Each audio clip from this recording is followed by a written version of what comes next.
Hello friends, welcome to the competitor content channel కి. ఈ రోజు మనం తెలంగాణ టెట్ అండ్ డిఎస్సి కి సంబంధించి మనం కొన్ని క్వశ్చన్స్ అయితే డిస్కస్ చేసుకుందాం. సో సైన్స్ సబ్జెక్ట్ అండి. అండ్ మనకి year last or next year starting లో అయినా మనకి టెట్ అండ్ డిఎస్సి కండక్ట్ చేసే ఛాన్సెస్ ఉంటాయి. సో చూద్దామండి, let's start the video. Questions చూసుకుందామండి. ఇకాలజీ అనే పదాన్ని మొదటిగా ప్రతిపాదించిన వారు ఎవరు? సో ఒకసారి ఆప్షన్ చూసుకుందాం. Reiter, Darwin, Tansley and Ernst Haeckel. The right answer మనకి వచ్చేసరికి ఇక్కడ option D, Ernst Haeckel is the right answer. Next question. సజీవుల్లో కావాల్సిన శక్తికి మూలాధారమైనది ఏమిటి? మనం ఒకసారి ఆప్షన్స్ చూసుకుందాం. ఆకుపచ్చని మొక్కలు, సూర్యుడు, సముద్రాలు మరియు కిరణ జన్యు సంయోగ క్రియ. మనకి ఇక్కడ రైట్ ఆన్సర్ వచ్చేసరికి ఇక్కడ ఆప్షన్ బి అండి, సూర్యుడు ఈస్ ద రైట్ ఆన్సర్. అంటే సజీవుల్లో కావాల్సిన శక్తికి మూలాధారమైనది ఏమిటి అంటే సూర్యుడు అండి. Next question. క్రింది వాటిలో ప్రత్యేకమైన కారకం ఏమిటి? ఆప్షన్స్ నీరు, ఉష్ణోగ్రత, లవణీయత మరియు బ్యాక్టీరియాలు. ద రైట్ ఆన్సర్ వచ్చేసరికి ఇక్కడ ఆప్షన్ డి అండి, bacterias. So option D is the right answer. Next question. క్రింది వాటిలో సరి అయిన ఆహారపు గొలుసు క్రమాన్ని గుర్తించండి అని ఇచ్చారు. కరెక్ట్ ఫుడ్ చైన్ ని గుర్తించండి అని వచ్చారు అన్నమాట. సో ఇక్కడ మనకి ఒకసారి చూసుకుందాము. మొక్కలు, సౌరశక్తి ఉత్పత్తిదారులు మరియు వినియోగదారులు, విచ్ఛిన్నకారులు. నెక్స్ట్ విచ్ఛిన్నకారులు, సౌరశక్తి ఉత్పత్తిదారులు, వినియోగదారులు. నెక్స్ట్ వినియోగదారులు, విచ్ఛిన్నకారులు, ఉత్పత్తిదారులు. నెక్స్ట్ సౌరశక్తి, ఆకుపచ్చని మొక్కలు, ప్రాథమిక వినియోగదారులు మరియు ద్వితీయ వినియోగదారులు. మనకి ఇక్కడ రైట్ ఆన్సర్ వచ్చేసరికి ఇక్కడ ఆప్షన్ డి అండి. ఫస్ట్ సౌరశక్తి అండి, ఆ తర్వాత ఆకుపచ్చని మొక్కలు ఫుడ్ ప్రిపేర్ చేసుకుంటాయి కదండి, తర్వాత ప్రాథమిక వినియోగదారులు, నెక్స్ట్ ద్వితీయ అండి. సో మనకి కరెక్ట్ ఫుడ్ చైన్ వచ్చేసరికి ఇక్కడ ఆప్షన్ డి అనేది రైట్ ఆన్సర్. Next question. పునరుత్పత్తిదారులు అంటే రీసైకలర్స్ అని వేటికి పేరు?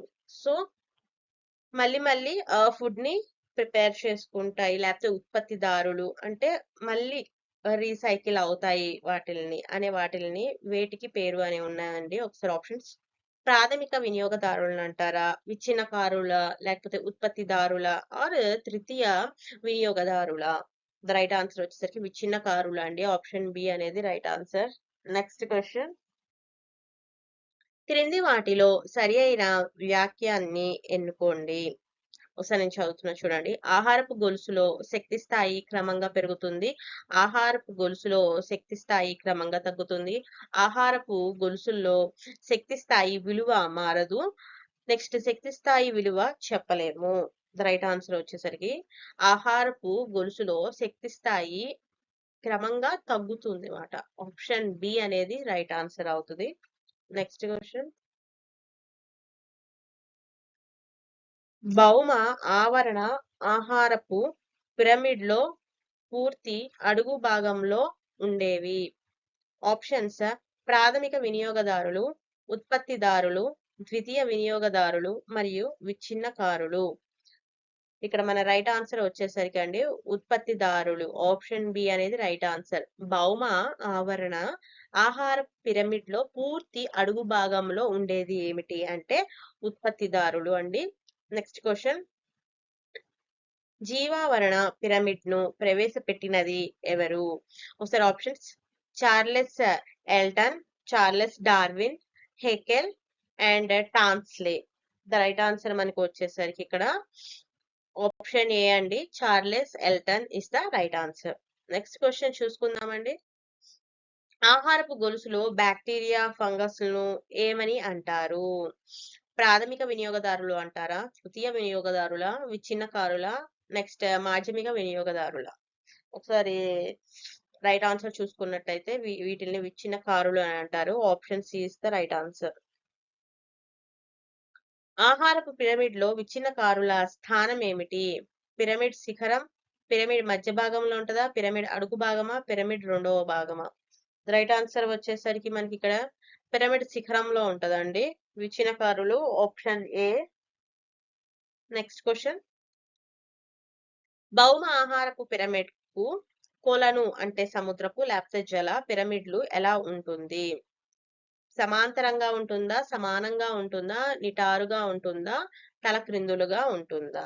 ద రైట్ ఆన్సర్ వచ్చేసరికి మనకి ఇక్కడ తలక్రిందులుగా ఉంటుంది. ఈ క్వశ్చన్స్ అంటే ఎలా వస్తదంటే అండి మీకు మొత్తం మీరు సపోజ్ ఒక టాపిక్ లేకపోతే కొన్ని కవర్ చేసేసిన తర్వాత జస్ట్ మీరు ఒక ఎక్సర్సైజ్ అంటే ఒక ప్రాక్టీస్ లాగా చూసుకోవచ్చు మాట. కోరింగ అడవులు దేనికి ప్రసిద్ధి మాట? కోరింగ అడవులు దేనికి ప్రసిద్ధి? ఆప్షన్స్ చూసుకుందామండి. మంచినీటి జల అడవులు ఆర్ ఎస్టూరీ అడవులు, సముద్రపు నీటి జల అడవులు, నెక్స్ట్ మడ అడవులు. రైట్ ఆన్సర్ వచ్చేసరికి ఈ మడ అడవులు అండి. ఆప్షన్ డి అనేది right answer. Next question. Cactus జాతి మొక్కలు ఏ ఆవరణ వ్యవస్థలో ఉంటాయి? ఆప్షన్స్ చూసుకుందామండి. ఎడారి ఆవరణ వ్యవస్థ, మంచినీటి ఆవరణ వ్యవస్థ, జల ఆవరణ వ్యవస్థ మరియు సముద్రపు నీటి ఆవరణ వ్యవస్థ. ద రైట్ ఆన్సర్ వచ్చేసరికి ఇవి ఎడారి ఆవరణ వ్యవస్థ అండి. డిజర్ట్ ప్లాంట్స్ మాట. Next question. ముళ్ళు పత్ర రహితం మరియు పత్ర హరిత కాండం లోతైన వేరు వ్యవస్థ వేటి లక్షణాలు? ఆప్షన్స్ చూసుకుందామండి. నీటి మొక్కలు, సముద్రపు మొక్కలు, ఎడారి మొక్కలు, నేలపై పెరిగే మొక్కలు. అండ్ రైట్ ఆన్సర్ వచ్చేసరికి మనకి ఇక్కడ ఎడారి మొక్కలు అండి. ఆప్షన్ సి అనేది రైట్ ఆన్సర్. ముళ్ళు, పత్రరహితం మరియు పత్ర హరిత కాండము, లోతైన వేరు వ్యవస్థ ఇవి అన్ని ఏ మొక్కల్లో ఉంటాయి అండి అంటే ఎడారి మొక్కల్లో ఉంటాయి. Next question. Side winder snake అనే ఆవరణ వ్యవస్థ అనుకూలాలను కలిగి ఉంటుంది. ఎట్లాంటిది? ఆప్షన్స్ నీరు, సముద్రపు నీరు, ఎడారి, బురద నేలలు. ద రైట్ ఆన్సర్ వచ్చేసరికి ఎడారి అండి. Option C is the right answer. Next. ఫెన్సిస్ ఫ్యాక్స్ అధికంగా ఉండే శరీర వేడిని దేని ద్వారా కోల్పోతుంది? ఆప్షన్స్ చూసుకుందామండి ఒకసారి. తోక, నాలుక, చర్మం, చెవులు. ద రైట్ ఆన్సర్ వచ్చేసరికి ఆప్షన్ డి అండి మనకి ఇక్కడ చెవులు.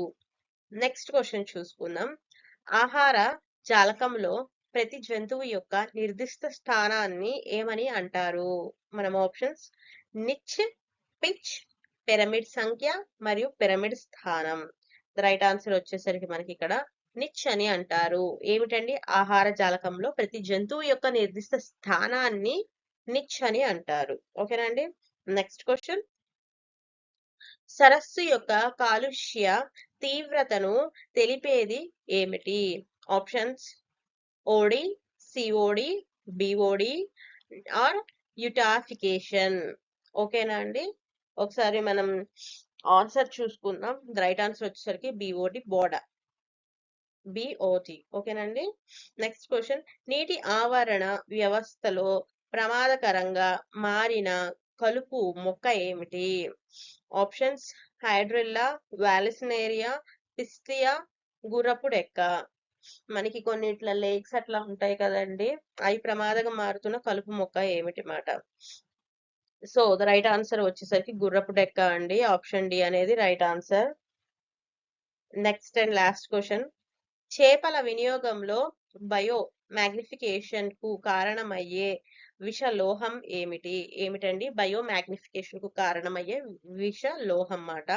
ఆప్షన్స్ జింక్, మ్యాంగనీస్, ఆర్సెనిక్, పాదరసం మాట. ఏమిచ్చాడండి? జింక్, మ్యాంగనీస్, ఆర్సెనిక్ అండ్ పాదరసం మాట. ద రైట్ ఆన్సర్ వచ్చేసరికి మనకి ఇక్కడ ఆప్షన్ డి పాదరసం ఇస్ ద రైట్ ఆన్సర్. ఇవి చేపల వినియోగంలో బయో మ్యాగ్నిఫికేషన్ కు కారణమయ్యే విషలోహం మాట. సో ఈ రోజు 20 క్వశ్చన్స్ కంప్లీట్ అయ్యాయి కదండి. మా ఈ కంటెంట్ కనుక మీకు నచ్చినట్టయితే లైక్ చేసి సబ్స్క్రైబ్ చేయండి. అండ్ ఎవరైనా మన ఫ్రెండ్స్ ప్రిపేర్ అవుతుంటే టెట్ ఆర్ డిఎస్సికి వాళ్ళకు కూడా ఈ సెషన్ ని షేర్ చేయండి. హెల్ప్ఫుల్ అవుతుంది. Thank you for sharing and watching.